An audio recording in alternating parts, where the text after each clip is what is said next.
So first టైంలోనేమో మా పరిస్థితి ఏంటంటే చంద్రబాబు నాయుడు గారు అప్పుడు ఏమనేవాడంటే బెర్లిన్ గోడలు బద్దలు కొట్టినట్టు మళ్ళీ తెలంగాణ ఆంధ్రప్రదేశ్లను కలుపుతాము అనేటువంటి ఒక ప్రయత్నం జరిగింది. మా ఎమ్మెల్యేలను కొనుగోలు చేస్తూ రేవంత్ రెడ్డి గారు డబ్బు సంచులతో పట్టుబడ్డ విషయం కూడా మనం చూసాం.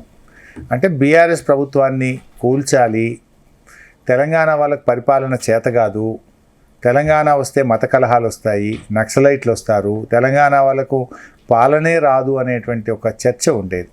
సో అప్పుడు ప్రభుత్వాన్ని బలోపేతం చేయడానికి డెఫినెట్గా ఆ రోజు ఉన్నటువంటి పరిస్థితుల్లో మేము మొత్తం తెలుగుదేశం పార్టీ ఇంటోటో మెర్జ్ అయింది. అంటే అది చట్ట ప్రకారంగా అలౌడ్. మన దేశంలో 2/3 ఎమ్మెల్యేలు కలవాలనుకుంటే ఇప్పుడు మన రాజ్యసభలో కూడా చూస్తున్నాము, లోక్సభలో కూడా చూస్తున్నాము, అనేక రాష్ట్రాల్లో కూడా ఇచ్చారు, కోర్టులు కూడా దాన్ని శాంటిఫై చేశాయి.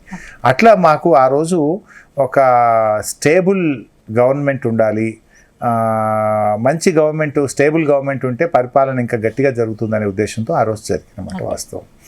రెండవసారి కూడా మీరు చూస్తే మాకు 2/3 ఎమ్మెల్యేలు వచ్చేదాకా మేము కండువాలు కప్పలేదు. మీరు చూడండి, ఏ ఎమ్మెల్యే కూడా పార్టీలో జాయిన్ చేసుకోలేదు, ఏ ఎమ్మెల్యే కూడా కండువా కప్పలేదు. కొంతమంది మద్దతు ప్రకటించినా మీరు ఓపిక పట్టండి, 2/3 అయితేనే చేరాలి పార్టీలో అన్నాను తప్ప కేసీఆర్ గారు ఎవరికి కూడా కండువా కప్పలేదు. 2/3 అయిన తర్వాతనే స్పీకర్ గారు మెర్జర్ ప్రకటించారు. కానీ కాంగ్రెస్ పార్టీ మీరు చూస్తే ఒక్కొక్క ఎమ్మెల్యేని తీసుకువెళ్ళి రేవంత్ రెడ్డి ఇంట్లోనే ఆయనే స్వయంగా కండువాలు కప్పాడు. అది అన్కాన్స్టిట్యూషనల్. అందుకే మేము కోర్టుకు వెళ్ళాం. మాకైతే నమ్మకం ఉంది, తప్పకుండా సుప్రీంకోర్టు ద్వారా లిమిటెడ్ టైం ఫ్రేమ్తో స్పీకర్ గారికి డైరెక్షన్ వస్తుందనేటువంటి విశ్వాసం ఉంది. సార్, ఫస్ట్ టర్మ్ ఎవరు కూడా ఆబ్జెక్ట్ చేయలేదు, ఎందుకంటే మీకు 63 సీట్లే వచ్చాయి. స్టెబిలిటీ గురించి తెలంగాణ వాదులు కూడా దాన్ని పెద్ద ఇబ్బంది చేయలేదు. సెకండ్ టర్మ్లో 88 సీట్లు వచ్చిన తర్వాత కూడా మీరు ఎందుకు ప్రయత్నం చేయడం?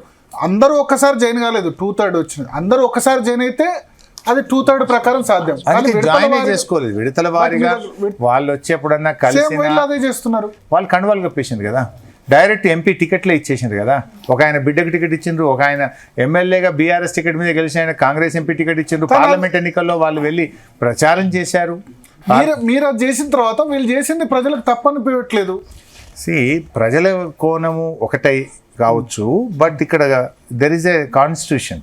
రాహుల్ గాంధీ గారు పొద్దున్న లేస్తే కాన్స్టిట్యూషన్ చేతిలో పట్టుకొని నీతి వ్యాఖ్యలు పార్లమెంట్లో చెప్తున్నాడు. మరి ఈ రాష్ట్రంలో ఎట్లా అలో చేస్తాడు? 1, 2 నిజంగా 2/3 పోతే తీసుకోండి, దాంట్లో మేము మాట్లాడేది కూడా ఏముండదు. ఎందుకంటే 2/3 is allowed, constitution is allowed.